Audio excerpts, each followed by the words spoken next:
My name is Lori Reynolds. I became an artist, I guess, when I started my undergraduate, which is an undergraduate degree in art, and no real rhyme or reason for choosing that. Just sounded like fun at the time. So I did that. I graduated with an undergraduate degree in art and worked for 13 to 14 years in interior design. Began to think that maybe there was a little bit more to life than just a retail career. And so I started exploring different healthcare professions and looked at speech therapy, art therapy, physical therapy, I guess social work. I considered missionary work. I considered a lot of different things. But I observed with an occupational therapist in a hospital setting, and that's pretty much what sold me on this is the right career for me.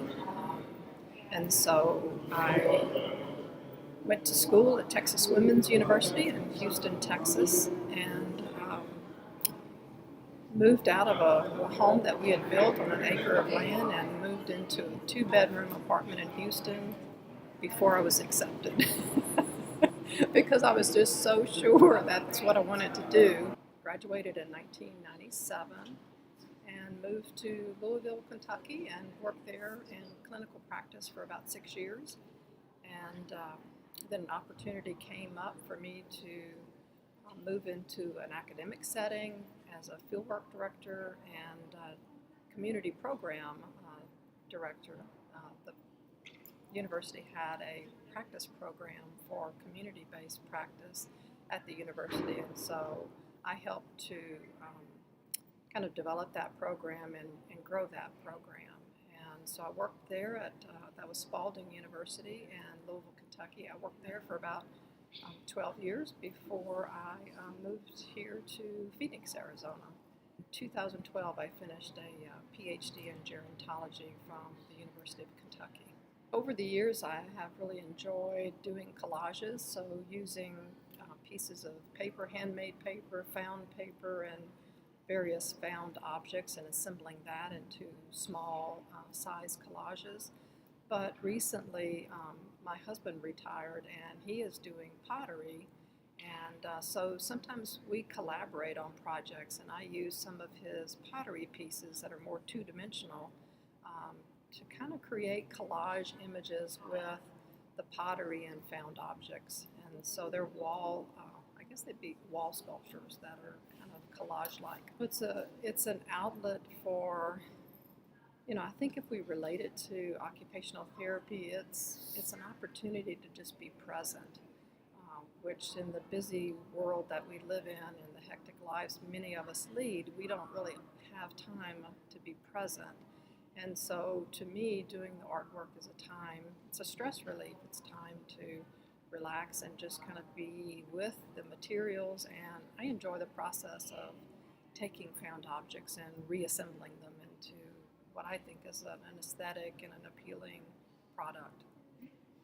But one of my passions is improving the living environments for older adults. And so I'm working with a colleague, Amy Wagenfeld, and I do work where we consult with various organizations to create garden environments in senior living, and she's actually working on a prison project bringing gardening to that environment. And so we just really feel like for occupational therapy, I think our profession is unique in that we understand the importance of the environment, and so what we're doing is sort of pushing the envelope with how occupational therapy thinks about the environment, for us to consider the outdoor environment, which for older adults a lot of times is really not a consideration when facilities are designed, because the outdoor environment is really just given a cursory consideration, and that's an important environment for individuals.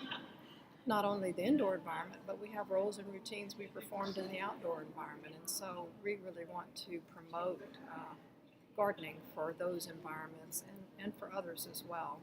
For older adults to have an outdoor environment where they can do some of the activities that maybe they did when they were home, it might be yard maintenance, it might be pulling weeds, it might be planting new plants. But for a lot of older adults, once they are in assisted living, they enjoy that outdoor environment that gives them that sense of connection with other living things. And for a lot of them, it's a spiritual experience. And so having that outdoor environment that has more greenscape than hardscape allows individuals that more therapeutic environment to enjoy the outdoors, the sunlight. In my dissertation study, which looked at the value of nature for older adults in assisted living communities, 100% of the participants that I interviewed said that nature is important to people, and for almost 50% of them, having an outdoor nature space influenced their choice of facility. And so it clearly is very important to people. There's a lot of literature to support the health benefits of natural environments.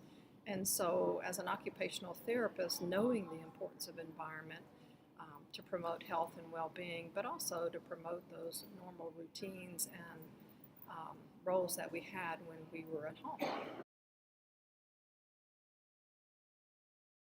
It gives me a design sense when kind of laying out the garden. We do rely on landscape architects because they have the expertise for designing the gardens and putting in the plants that are appropriate for certain environments. So I can come up with the design for the space, but we also need landscape architects and their expertise to help us in a design that's going to work for the environment. But yeah, definitely I think having that creativity helps in the design process. Well, definitely the ecological theories, the person-environment models, and those to me are kind of the core of what we do, considering not only the person and the occupations that they want to be able to perform, but having a good fit between all three, the person, the environment, and the occupation is pretty much essential to what I do and how I practice. But it's very important to the work that we're doing in terms of promoting the importance of the outdoor environment. And actually giving a presentation next week at Environments for Aging and talking about the role of OT and interprofessional collaborations and the importance and the unique knowledge that we bring to those collaborations because of our understanding of person-environment fit, and the fact that in design of environments, occupational therapy can be very valuable with architects and designers because of our knowledge. Yeah, I think it's to be confident in what we do as occupational therapists and the unique value that we have, and advocate that with other professionals, because it's not because we haven't been very good about going outside of our silo of occupational therapy, but when other professionals learn what we do, they're actually very supportive and embracing of the skills and abilities that we have and the value that we can add to the team. And so I would say to really go to conferences with other professionals and talk to other professionals about what you do and the unique value that you do have. And I think you'll be surprised at how well it's received.